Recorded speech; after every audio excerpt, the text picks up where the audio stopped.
in Canada because... A boot! Not a boot. Sorry. Alright, welcome back to Trash Garage. In the recording studio today, we've got a Bluetooth headset, kindly provided by Fodsports. Full disclosure, this is a review sample they sent to me. I did not buy this with my own money. However, I'm not obligated to say anything nice about it. We have been using the SES ETC S9s, and I probably should have one here to compare to. So after we do the unboxing, I'll grab that and we'll show you, okay?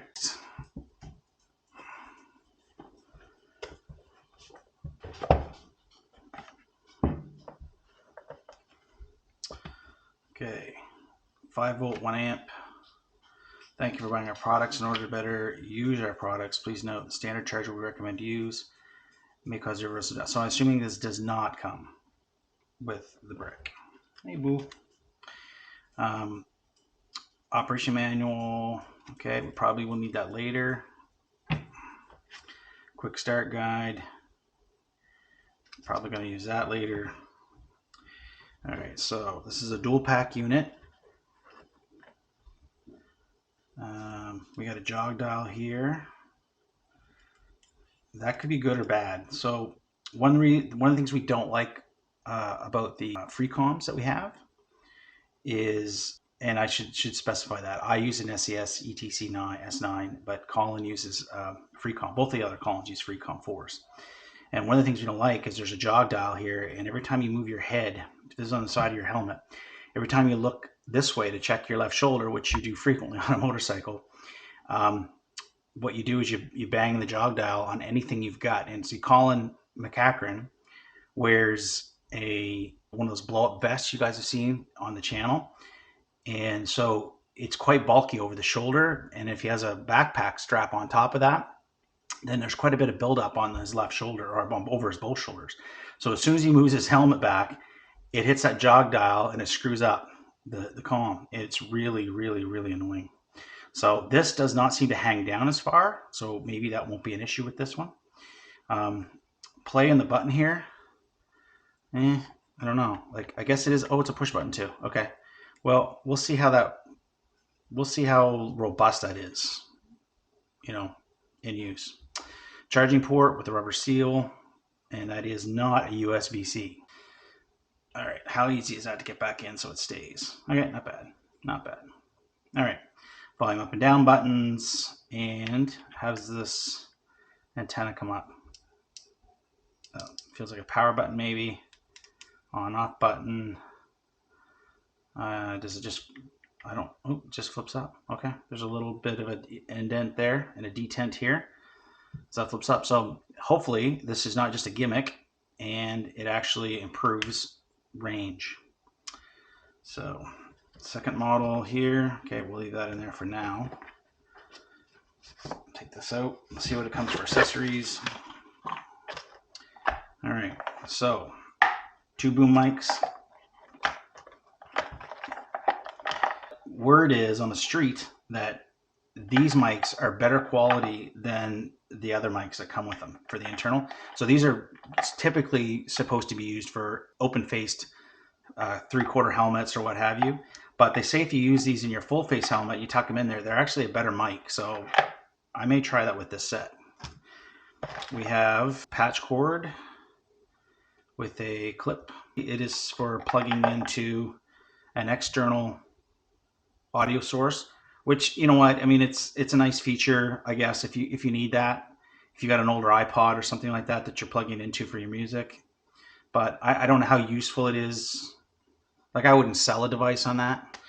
Okay, so here is this, what I'd say is your mic for your full face helmets. We have 2 of them with a little bit of Velcro. Speakers, and here's the clip. So those feel pretty beefy. Like, those feel like they got some weight to them. One of the things I've read from other YouTubers and reviews on these headsets is that the speakers are upgraded. These speakers for the FX8 sound better than Fodsports past speakers. So the other thing I'm not crazy about is the fact that these are hardwired to this base. However, it hasn't been an issue with the SES ETCs. but it doesn't allow you to use earbuds. I've used earbuds on stuff that goes down and the cord's plugged into my phone in my jacket or something like that. So, you know, you wear your regular earbuds. But where these have to attach the helmet, like I don't know whether you'd have to put them in, slide the helmet on, make sure they fit good, and then try to reach around and find the plug and plug them in, I guess. I don't know. And then you can't wear earplugs. I mean, if you've got good in earbuds with good mushroom spongy things that block out noise, and I guess that wouldn't be bad. I've worn earplugs with the SES ETCs, the S9s. So for now, I'll just call them the S9s. And it actually clears up a lot of wind noise. It doesn't really deafen the sound. Now, I don't use the headset for music. If I do, I usually will put my own earbuds in and connect it to the phone, my phone. I've got a Bluetooth headset with over the ear. And that's the other thing with the earbuds too, is the fact that unless you've got them, they sink right into your ear, whatever.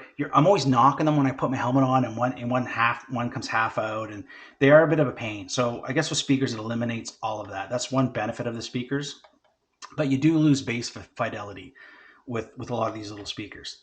So this is the bass unit, charging cables, and we have another one of the speaker bass units, and then two of these. So this is how it connects to the helmet.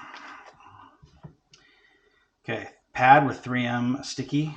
Okay, we've got a metal clip. Speaker pads, we have two thin ones and then two thick ones. So the thick ones, oh, these are just spacers. Okay, that's fine. That works too. So these have sticky backs, so they'll go in your helmet, in your earpieces.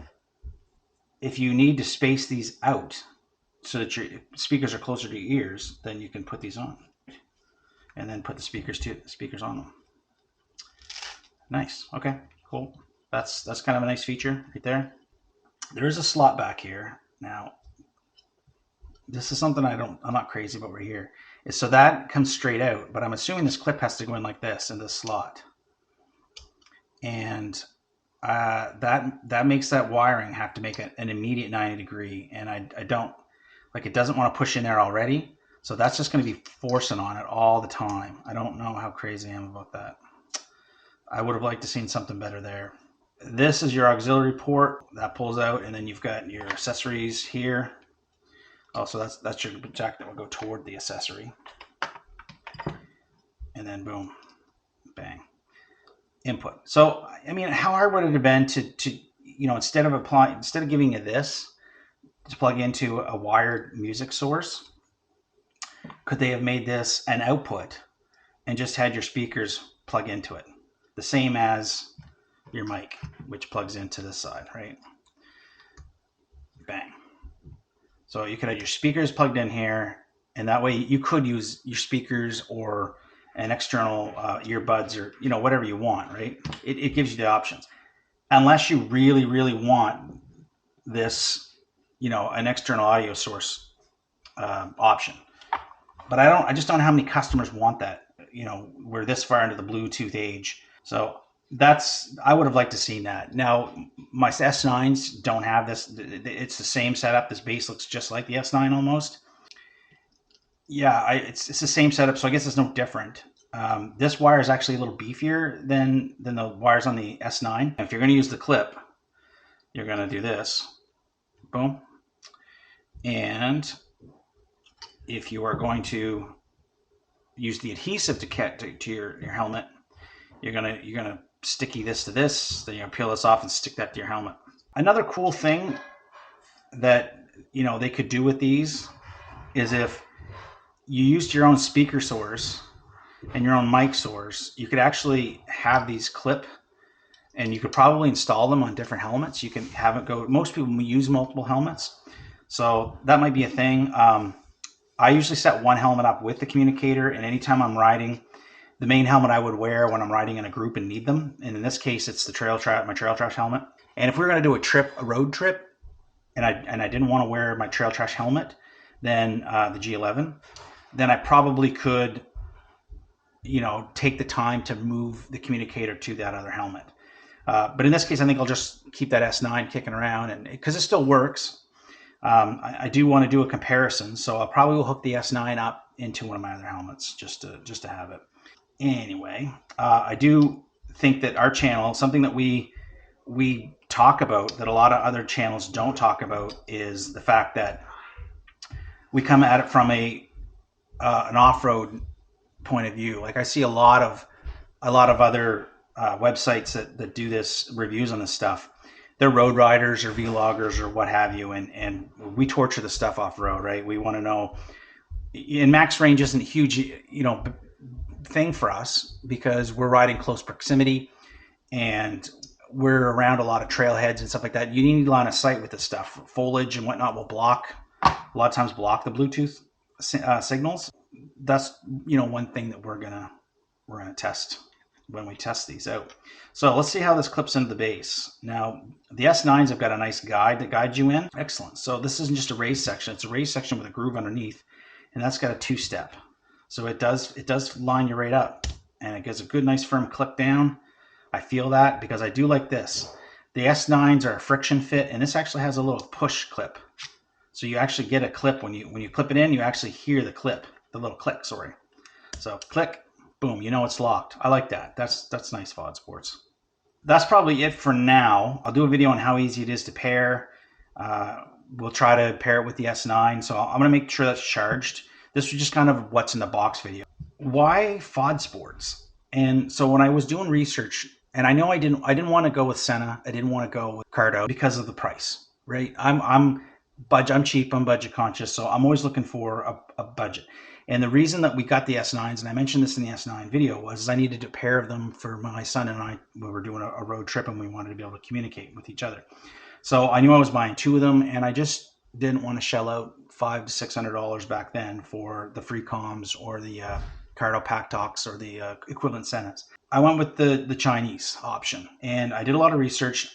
And at the time, the S9 seemed to have a lot of features, and they got some decent reviews. So I went with the S9s. But Fodsport was always on my radar because back then they made and I don't know which one it is. It's kind of got the orange buttons, but it had great reviews for a single purpose headset, whether you're answering phones and whatnot. Now the range wasn't great. It only paired up with one other unit. So I almost went with those just because I just needed to pair up with my son and I. However, I did know down the road that I was going to be using it to pair up with Colin's Cardos. I wanted something that had universal Bluetooth, and I don't think those old Fodsports did. I think they just paired to themselves. They were using an older Bluetooth version, where the S9s were using a newer Bluetooth. That's why I went with those instead of the Fodsport models. But this has always been on my radar because out of all of the Chinese brands, Fodsport seems to have the most popularity, the most positive reviews. They seem to be the most widely used. They seem to come with some decent features. So I was really looking forward to trying out the new FX8s. Now, something that does really annoy me, the crap out of Chinese companies, is they'll release a product that uses, Bluetooth 5, and it's like their mid-level product, and then they'll release a top-level product that uses Bluetooth 4.1 or 5 versus 5.1 or something like that. It's so odd what they choose to use as hardware internal that supports the new features. So it's not always clear when you go to the website what's the top of the line and what's the bottom of the line, whatever. Like it's muddy, and I don't know why they do that. It kind of annoys me. But let's set these aside real quick for a second, and we're going to look at this and see how these instructions. This would be part of an unboxing video, I would think, right? QR codes. That's good that they get that. Now, if there's an app that controls this, and I think there might be an app that controls this. Okay, now I'm gonna have to do, once I figure all that stuff out, we're gonna have to do a follow-up video on all this. So maybe there will be 2 videos on this, on pairing. I'm caught between trying to figure this out on camera or just figuring it out. And figuring it out on camera would be hard, but it would be easy for you guys to tell how hard this is for somebody just to open the box up and go. And I want to make this as real as possible, but that's probably a pretty boring video. I don't know how quick start this is. This is kind of like, yeah, I'm gonna have to look through all this. And then you've got the more detailed manual here as well. It's got big pictures. I like big pictures. So we'll have to figure this out. there's always going to be a learning curve with these. You're never just going to set them up and just go off to the races. So I think what we'll do is I'll cut the video here, and this will be the unboxing video, and that shows you what's in the box, and then we'll hook it up to a helmet, and we'll see if we can pair it up to my SCS S9 after I get that moved to another helmet. I'm sure Fodsports has got a video that shows you pairing 2 units together. So I'll link that video here. You can go on to watch that if you just got these and you found my video before you found their instruction video. But if you want to see how these really work in real world conditions, dirt, water, all that stuff, stay tuned to the channel, because there's going to be videos testing these things out, putting them through the paces, seeing if this is going to break on you. Oops, something clicked there. Anyway, we're going to see if this stuff works and how long it works and when it breaks, because I'm going to abuse it. So, for Jeff at Trail Trash Garage and Trail Trash ADV, like and subscribe. Stay tuned if you want to see that video of us abusing these things, and we'll catch you in the next video. I know we're in Canada because... A boot! A boot! Sorry.